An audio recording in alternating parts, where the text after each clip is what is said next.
Hello everyone, hope everybody is healthy and happy. तो आज के इस वीडियो में मैं आपसे इंजेशन एंड डाइजेशन के बारे में बात करूंगी। आज की मॉडर्न लाइफस्टाइल में हम ज़्यादा फोकस इंजेशन पे करते हैं, डाइजेशन पे किसी का ध्यान जाता ही नहीं है। तो मैं इंजेशन एंड डाइजेशन का पूरा प्रोसेस बताऊंगी और अपने डाइजेस्टिव सिस्टम को आप किस तरह से स्ट्रांग बनाए रख सकते हैं उसके बारे में बताऊंगी। साथ में डाइजेस्टिव सिस्टम स्ट्रांग होने के क्या क्या बेनिफिट्स हैं इसके बारे में भी डिटेल में इन्फॉर्मेशन दूंगी। तो बहुत सारी इन्फॉर्मेशन शेयर करूंगी, वीडियो को प्लीज़ एंड तक देखिएगा, अच्छी लगे तो शेयर ज़रूर कीजिएगा। तो चलिए हम वीडियो शुरू करते हैं।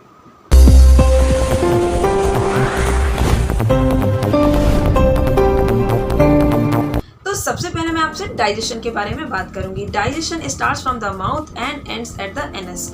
डाइजेशन प्रोसेस के 4 स्टेजेस होते हैं। पहला होता है इंजेशन, जिसके बारे में बता रही थी। इंजेशन वो होता है जब हम किसी भी फूड पार्टिकल मीन्स खाने को जब हम मुंह में रखते हैं, बस इतना ही पार्ट होता है इंजेशन का। उसके बाद से ही जैसे ही हम च्यू करना स्टार्ट कर देते हैं, हमारा डाइजेशन प्रोसेस स्टार्ट हो जाता है। जब वो स्टमक में जाता है तब वो एब्जॉर्प्शन के स्टेज पे होता है, जो कि 3rd स्टेज होता है। 4th स्टेज होता है एगेशन, जो कि लास्ट प्रोसेस है, जो कि हमारे बॉडी से वेस्ट मटेरियल निकलता है उसे बोलते हैं। तो ये 4 स्टेजेस होते हैं और 2 तरह से डाइजेस्टिव प्रोसेस होता है। एक होता है मैकेनिकल, दूसरा होता है केमिकली। मैकेनिकल जो डाइजेस्टिव प्रोसेस है वो जब हम माउथ में लेके खाने को च्यू करते हैं, उससे हमारा खाना ग्राइंड होता है और वो स्लाइवा में मिक्स होता है, देन वो हम उसको सॉलो करते हैं। सॉलो करने के बाद से ही केमिकली डाइजेस्टिव प्रोसेस शुरू हो जाता है। तो अभी मैं आपको जो डाइजेस्टिव प्रोसेस के बारे में बताऊंगी एज अ लेमैन, बहुत ही सिंपल लैंग्वेज में आपको एक्सप्लेन करूंगी। आई होप कि आपको समझ में आ जाएगा। हमारे जो स्लाइवा में एंजाइम्स होते हैं वो फूड के प्रोटीन्स एंड कॉम्प्लेक्स शुगर को ब्रेक डाउन कर देते हैं। फिर वो फूड स्टमक के अंदर जाता है, उसमें अदर लाइक गैस्ट्रिक फ्लूइड्स होते हैं, एसिडिक फ्लूइड्स होते हैं, एंजाइम्स होते हैं। ये मिलके भी हमारे जो फूड को है वो चर्न करते हैं और उसको छोटे छोटे मॉलिक्यूलर में ब्रेक डाउन कर देते हैं, जिससे कि एक क्रीमी पेस्ट बन जाता है, जिसे थाइम बोलते हैं। थाइम को स्मॉल इंटेस्टाइन में वापस से ब्रेक डाउन किया जाता है एंजाइम्स के थ्रू। उसमें जो भी प्रोटीन्स होते हैं, फैटी एसिड्स होते हैं, कार्बोहाइड्रेट्स होते हैं, वो बॉडी डाइजेस्ट कर लेती है और उसके जो जितने भी स्मॉलर मॉलिक्यूल्स होते हैं वो ब्लड स्ट्रीम में ट्रांसफर कर दिए जाते हैं after absorption of nutrients, minerals and जितने भी वाइटामिन्स होते हैं। उसके बाद जो भी एक वाटरी इनडाइजेस्टेबल कंपोनेंट बच जाता है उसको लार्ज इंटेस्टाइन में ट्रांसफर कर दिया जाता है। लार्ज इंटेस्टाइन उसमें से वाटर एंड इलेक्ट्रोलाइट्स एब्जॉर्ब करके जो बिल्कुल वेस्ट मटेरियल बचता है वो डाउन ट्यूब में ट्रांसफर कर देती है, जिसको कि हम नेक्स्ट डे जाके वेस्ट मटेरियल को बॉडी से बाहर निकाल देते हैं। तो ये होता है डाइजेस्टिव प्रोसेस। अब बात कर लेते हैं इंजेशन के बारे में। आज के टाइम में हम सारे टाइम खाने के बारे में ही सोचते रहते हैं। कहीं किसी का बर्थडे पार्टी है, किसी के यहाँ कोई फंक्शन है, या अपने घर में ही कुछ है तो उसको सेलिब्रेट कर रहे हैं, या थोड़े टाइम पहले मतलब बिफोर कोरोना तो हम बाहर पे बहुत ज़्यादा डिपेंडेंट हो गए थे, जिसका फ़ायदा कुछ बड़ी कंपनीज उठा रही हैं जैसे कि जोमेटो एंड स्विगी जैसी कंपनीज, और ये वापस से अभी एक्टिव हो चुकी हैं। तो अब आपको डिसाइड करना है कि आप कितना ज़्यादा खाना चाहते हैं, क्योंकि हमारे शास्त्रों में भी लिखा है योगी ईट्स ओनली 1 टाइम, निरोगी ईट्स ओनली 2 टाइम्स एंड रोगी Yeats 3 times and more than that. अब मैं आपको कुछ फूड के बारे में बताना चाहूँगी कि उनको डाइजेस्ट होने में कितना टाइम लगता है। ये वैरी करेगा according to your age, gender, size, आप कितना वर्कआउट करते हैं उसके बेसिस पे, बट एज अ जनरल जो प्रोसेस होता है मैं वो बता देती हूँ। सबसे पहले मैं जंक फूड से स्टार्ट करूँगी, जिसमें नंबर 1 पे है पिज़्ज़ा। पिज़्ज़ा के भी साइज़ पे और उसके टॉपिंग्स पे भी डिपेंड करेगा, बट अगर आप वेज पिज़्ज़ा खाते हैं तो उसको अप्रॉक्सीमेट 6 आवर्स लगते हैं डाइजेस्ट होने में। अगर आप नॉन वेज पिज़्ज़ा खाते हैं तो उसको डाइजेस्ट होने में अप्रॉक्सीमेट 8 आवर्स का टाइम लगता है। सेकेंड नंबर पे हैमबर्गर। थैंक गॉड मैंने हैमबर्गर कभी खाया नहीं है, क्योंकि जब मैं रिसर्च कर रही थी तो मैं बहुत ज़्यादा शॉक हो गई थी। हैमबर्गर के भी साइज टॉपिंग्स पे डिपेंड करेगा, बट इसको डाइजेस्ट होने में मिनिमम 24 आवर्स का टाइम लगता है और मैक्सिमम 72 आवर्स का टाइम लगता है। तो समझ सकते हैं ये कितना ज़्यादा अनहेल्दी है बॉडी के लिए। ठीक है, दूसरे नंबर पे है एनिमल फूड। एनिमल फूड को डाइजेस्ट होने में कितना टाइम लगता है, लाइक अगर आप एग खा रहे हो विद यॉक तो उसको आपको 45 मिनट्स लगते हैं डाइजेस्ट करने में। फिश का डाइजेशन टाइम है वो 30 to 60 मिनट्स का होता है। चिकन का डाइजेशन टाइम होता है 120 मिनट्स। मटन अगर आप खाते हैं तो 3 to 4 आवर्स लगते हैं डाइजेस्ट होने में। अब मैं आपसे डेयरी प्रोडक्ट के बारे में बताना चाहूँगी। मिल्क एंड कर्ड को डाइजेस्ट होने में पूरे 90 मिनट्स का टाइम लगता है। होल मिल्क कॉटेज चीज़ अगर आप ले रहे हो तो पूरे 120 मिनट्स मीन्स 2 घंटे का टाइम लगता है। होल मिल्क हार्ड चीज़ अगर आप लेते हो तो पूरे 4 to 5 आवर्स का टाइम लगता है डाइजेस्ट होने में। इसके बाद मैं आपसे ग्रेन एंड बीन्स के बारे में बात करूँगी और साथ साथ ड्राई फ्रूट्स के बारे में। ग्रेन में लाइक वीट, राइस, कॉर्न मील और मिलेट्स, इन सबको डाइजेस्ट होने में मिनिमम 90 मिनट्स का टाइम लगता है।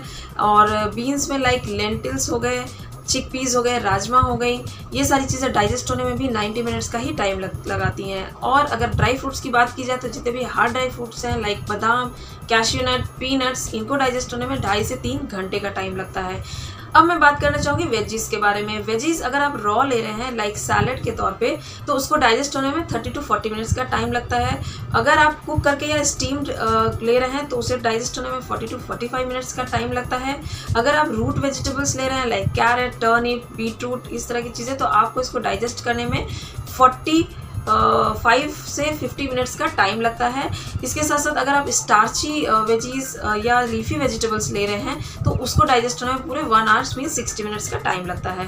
फ्रूट्स की बात की जाए तो जितने भी वाटरी फ्रूट्स हैं उनको डाइजेस्ट होने में 30 मिनट्स मीन्स 20 to 30 मिनट्स लगते हैं मैक्सिमम। और अगर आप कोई हार्ड फ्रूट्स ले रहे हैं जैसे कि एप्पल, पियर, गुआवा, इस टाइप की, तो इसको डाइजेस्ट होने में 40 मिनट्स का टाइम लगता है। Last but not the least, water अगर एम्प्टी स्टमक में लिया जाए तो इमीडिएटली डाइजेस्ट हो जाता है। तो आप देख सकते हो जितनी भी चीज़ें जितना ज़्यादा टाइम लेती हैं डाइजेस्ट होने में वो हमारे लिए सबसे ज़्यादा अनहेल्दी है। मीन्स आपके स्टमक को उतना ज़्यादा उस खाने को डाइजेस्ट करने के लिए स्ट्रगल करना पड़ रहा है। अब मैं बात करूँगी बेनिफिट्स ऑफ डाइजेस्टिव सिस्टम। तो डाइजेस्टिव सिस्टम हमारा स्ट्रांग होगा तो हम काफ़ी हेल्दी रहेंगे और हमें किसी भी तरह के डिजीज़ होने का खतरा नहीं होता है। तो मैं पॉइंट वाइज बता देती हूँ। सबसे पहला है कि हमारा इम्यूनिटी सिस्टम काफ़ी स्ट्रांग हो जाता है। जैसे कि हम सबको पता है कि हमारा 70% जो इम्यूनिटी है वो हमारे स्टमक पे डिपेंड करता है। मतलब अगर हमारा डाइजेस्टिव प्रोसेस स्ट्रांग है तो हमारी इम्यूनिटी भी स्ट्रांग होगी। इंजेक्शन पे बहुत ज़्यादा ध्यान दीजिए कि हम क्या खा रहे हैं, और जब भी खाना खाइए ट्राई कीजिए जितना ज़्यादा से ज़्यादा हम उसको च्यू कर सकते हैं उतना ही अच्छा होगा, उतना ही हमारे डाइजेस्टिव सिस्टम को कम काम करना पड़ेगा। दूसरा है लेस कलेक्शन ऑफ टॉक्सिन्स। अगर हम जो भी खाएंगे हमारी बॉडी तुरंत उसको डाइजेस्ट कर लेगी तो हमारे बॉडी में टॉक्सिन्स कम इकट्ठे होंगे। जितना भी वेस्ट मटेरियल है वो हमारा जो है एक्सेशन के प्रोसेस से निकल जाएगा। तो अगर हमारे बॉडी में टॉक्सिन्स नहीं इकट्ठे होंगे तो हमारे को कोई भी मतलब डिजीज़ होने के चांसेस भी नहीं रहेंगे। Third one is less chance of nutrient deficiency. जब हमारा डाइजेस्टिव सिस्टम स्ट्रांग होगा तो हम जो भी खाएंगे वो इजीली डाइजेस्ट हो जाएगा। तो उस खाने से बॉडी पूरी तरह से न्यूट्रिएंट्स, मिनरल्स, प्रोटीन्स, वाइटामिन सारी चीज़ें अब्जॉर्ब कर लेगी, तो किसी भी तरह की डेफिशिएंसी होने का कोई चांस नहीं रहेगा। जनरली जो डिजीज़ होती हैं वो किसी ना किसी डेफिशिएंसी की वजह से ही होती हैं। फोर्थ वन इज़ कि आपका अननेसेसरी वेट गेन नहीं होगा। अगर आपका वेट नॉर्मल है और आप जो खाते हो वो अच्छे से डाइजेस्ट हो जाता है और बॉडी उसके सारे nutrients, minerals, vitamin, proteins absorb कर लेती है और अच्छे से आपका पेट क्लियर होता है, तो ऑब्वियसली आपके बॉडी में कोई टॉक्सिन्स इकट्ठे नहीं होंगे, कोई फैट कलेक्शन नहीं होगा, तो आपका वेट गेन होने का कोई चांस नहीं रहेगा। Last one is full of energy. अगर आपका डाइजेस्टिव सिस्टम स्ट्रांग होगा, जो भी आप खाते हो वो इजीली डाइजेस्ट हो जाता है। मॉर्निंग में आपको वॉशरूम में कोई वॉशरूम से आप हैसल फ्री बाहर आते हो तो ऑब्वियसली आपकी लाइफ खुशियों से भर जाएगी, क्योंकि इससे बड़ी और कोई चीज़ ही नहीं होती। जनरली लोगों को क्या होता है कि खाते हैं तो ब्लॉटिंग स्टार्ट हो जाती है या उनको कुछ अच्छा नहीं लग रहा होता है, मॉर्निंग में भी फ्रेश होकर भी नहीं अच्छा लगता है। बट अगर डाइजेस्टिव सिस्टम हमारा स्ट्रांग है तो इस तरह की कोई प्रॉब्लम नहीं होगी। डाइजेस्टिव सिस्टम स्ट्रांग रखने के क्या टिप्स हैं जो अगर आपको अच्छी लगे तो अप्लाई ज़रूर कीजिएगा। सबसे पहले कोशिश कीजिए अपने खाने में मतलब डाइट में 50% रॉ फूड खाइए, 50% ही ग्रेन और लेंटिल्स एंड जो भी आप खा रहे हो वो खाइए। उसके बाद आप जो भी खाइए अच्छे से च्यू करके खाइए। उसके बाद आप जो है अपने डेली रूटीन में 20 to 30 मिनट्स के एक्सरसाइज को ज़रूर शामिल कीजिए। साथ में आप जो है कॉन्शियसली खाइए। टाइम से खाना खाना भी बहुत ज़रूरी है। तो ये कुछ छोटे छोटे टिप्स हैं, अगर आपको अच्छी लगे तो ज़रूर शामिल कीजिएगा। तो ये कुछ डिटेल्स थी इंजेक्शन एंड डाइजेशन के बारे में। अगर ये वीडियो आपको अच्छी लगी हो, इन्फॉर्मेटिव लगी हो, तो प्लीज़ इसको लाइक कर दीजिएगा, मेरे चैनल को सब्सक्राइब कीजिएगा और ज़्यादा से ज़्यादा लोगों में शेयर कीजिएगा। आने वाली वीडियोज़ के नोटिफिकेशन मिलने के लिए प्लीज़ बेल आइकन ज़रूर प्रेस कीजिएगा। तो मिलती हूँ मैं आपसे किसी नए वीडियो में नए टॉपिक के साथ। तब तक के लिए बाय बाय, गुड बाय।